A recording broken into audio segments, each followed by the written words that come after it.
With the first in, first out method, one thing we need to consider is what is the impact of it on net profit.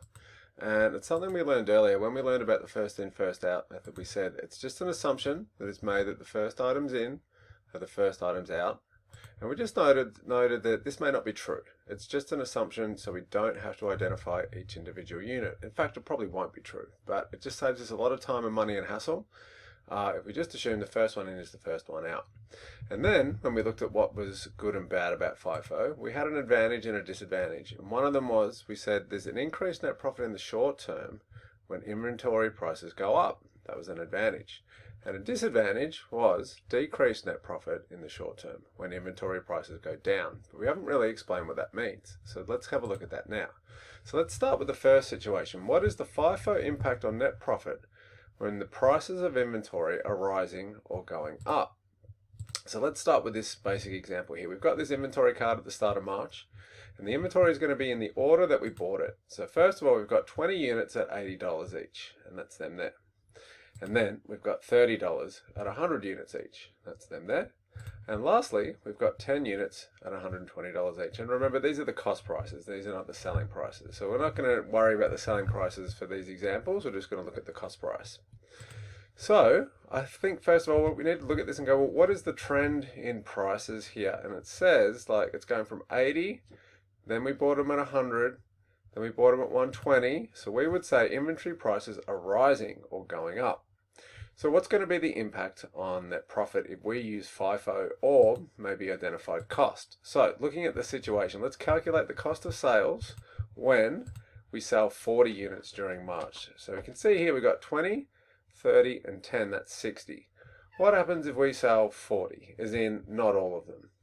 And what we're going to do is we're going to apply, on the one hand, the identified cost method, and we're going to say we'll sell the $120 units first, these ones at the bottom here, then the $100 units second, and then the $80 units third. So kind of in reverse order, the opposite of FIFO. And then we'll compare that to FIFO. What happens if we apply FIFO? So looking at the identified cost side, let's calculate cost of sales when we sell 40 units. And with the identified cost, we're going to start with the 120 ones. So we'll take 10 at 120. That's a total of 1,200. But it says we sold 40, so we're going to go now to the $100 unit. So we're going to sell these 30 here for 100. That's the cost price. So that's our 40 units. We've got 10 and 30, that's 40. The total cost of sales, the cost of the inventory was 1,200 and 3,000, so that's a total of 4,200. Now what about if we apply FIFO? With FIFO, we're going to assume that the first ones out will be these $80 units. So it'll be 20 at 80 for a total of 1,600. Now, to get to the 40, we're going to have to take 20 from this next pile here in orange. So 20 units at $100 is 2,000. So now if I add that up, the total cost of sales with FIFO is 3,600. In other words, it's less. It's less than the cost under identified cost when we kind of went in reverse order. So with FIFO there, if the cost is lower, that must mean the profit is higher. So we'll come back to that in a second. What about if we took the exact same information, but we said situation number 2. During March, the business sold all 60 units. So we've got 60 here and they all go. Well, under identified cost, we'll say, well, again, we'll work in reverse order. 120, then the 100, then the 80. And on this side, we'll just apply FIFO. So in this case, we would assume, if we actually identified them, and we said, let's sell these $120 ones first. There'll be 10 at 120 for 1,200. Then there'd be 30 at 100, so that'd be 3,000. And then there'd be 20 at 80, and that'd be 1,600. And if we add those three numbers up, we get 5,800. What about if we applied FIFO? Well, we're going to go in the opposite order. We would assume the first ones out would be 20 at 80, which is 1,600, then 30 at 100, which is 3,000, and then 10 at 120 is 1,200, but the total would be the same. All that's happened is we've done the exact same cost of sales, we've just done it in a different order. So what have we learned from this? We kind of need to summarize this and say, well, look, this is our inventory card and prices are rising or going up from 80 to 100 to 120. And that's situation 1 when we didn't sell everything, we only sold 40 units. I guess we could say in the short term, if we use FIFO when inventory prices are rising or going up, the cost of sales would be $600 lower. It'd be $3,600 as opposed to $4,200. So the net profit would be higher. It would increase $600. And that's because with FIFO, we would assume the oldest or cheapest inventory is sold first. We assume that the cheapest, the first, which was the $80 ones, was sold first. And that's a benefit of FIFO. If prices are rising, we get to assume that the first ones are the first ones sold, and the more expensive ones will sell last. But overall, I guess we could say if we sold all 60 units, the outcome was exactly the same. So in the long term, when prices are rising or going up, there is absolutely no difference. It will all balance out as FIFO will match the identified cost if all inventory units are eventually sold. So that was when prices were rising or going up. What about the FIFO impact on net profit when prices are falling or going down?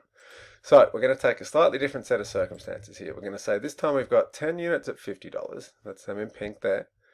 And then the next ones in were 20 at 40. That's 800.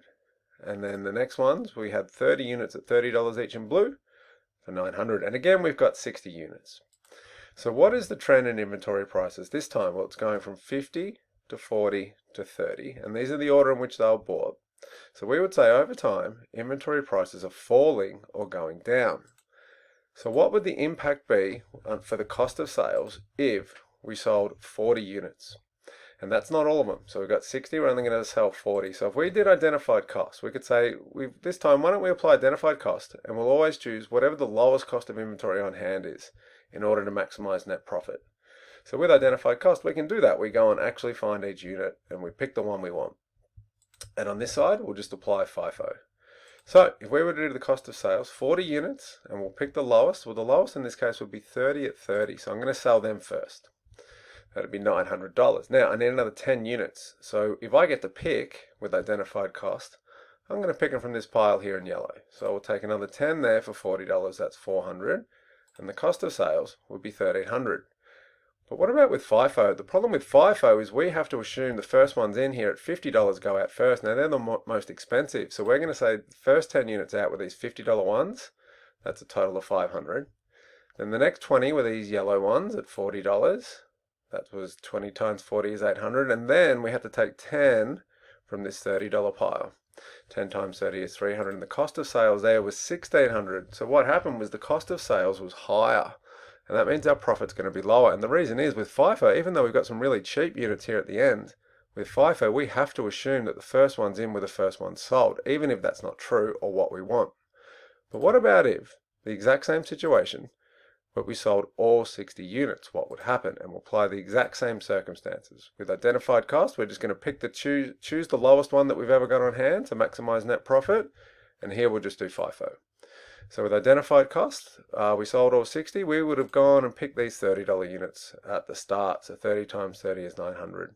Then we would have gone, and the next cheapest, we would have picked these ones. The ones in yellow, 20 at 40 is 800.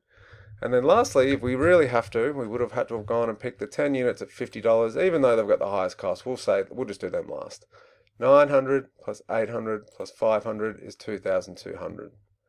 What about with FIFO? What would we assume? Well, we would assume the first 10 in were $50. So 10 times 50 is 500.